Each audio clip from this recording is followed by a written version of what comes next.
സഞ്ജന ഒന്ന് വേഗം. ആ മമ്മയും ഞാൻ ഹൈദരാബാദ് പാർട്ടിയായിട്ട് മീറ്റിങ്ങിന് പോവാ. ബ്രേക്ക്ഫാസ്റ്റ് കഴിച്ചിട്ട് പോ. ശരി സഞ്ജന.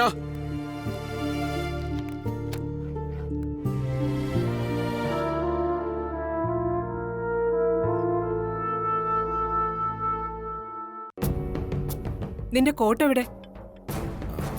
സഞ്ജന വരുന്നു.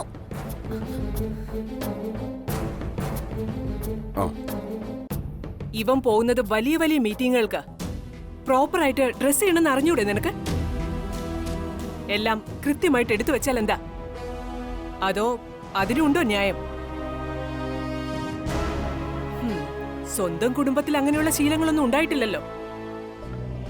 അവിടുത്തെ ഏറ്റവും സ്റ്റൈലിഷ് ആയിട്ടുള്ള ആള് നീയാണല്ലോ. അപ്പൊ പിന്നെ ബാക്കി ഊഹിക്കാം. വരുൺ, നീ എത്തിയിട്ട് വിളിക്കൂ. നീ പറഞ്ഞത് വെച്ച് നമുക്ക് ലാഭമുണ്ട്. പക്ഷെ അതിനു വേണ്ടിയിട്ട് അവരുടെ മുമ്പിൽ താഴ്ന്നു നിൽക്കണ്ട, കേട്ടല്ലോ? ശരി മാം.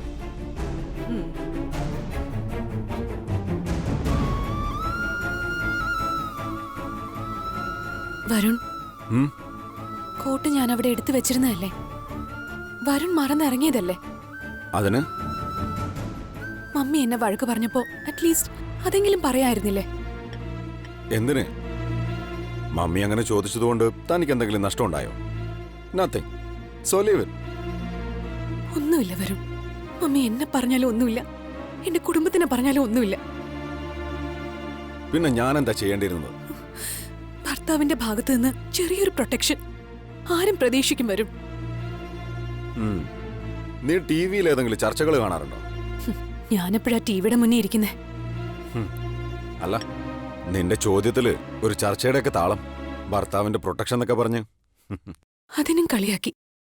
ശരിയാ, നമ്മുടെ വീട്ടിൽ അത്തരം വാക്കുകളില്ല.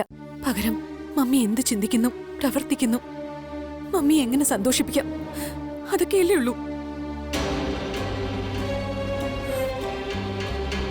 യെസ്, അങ്ങനെയാണ്.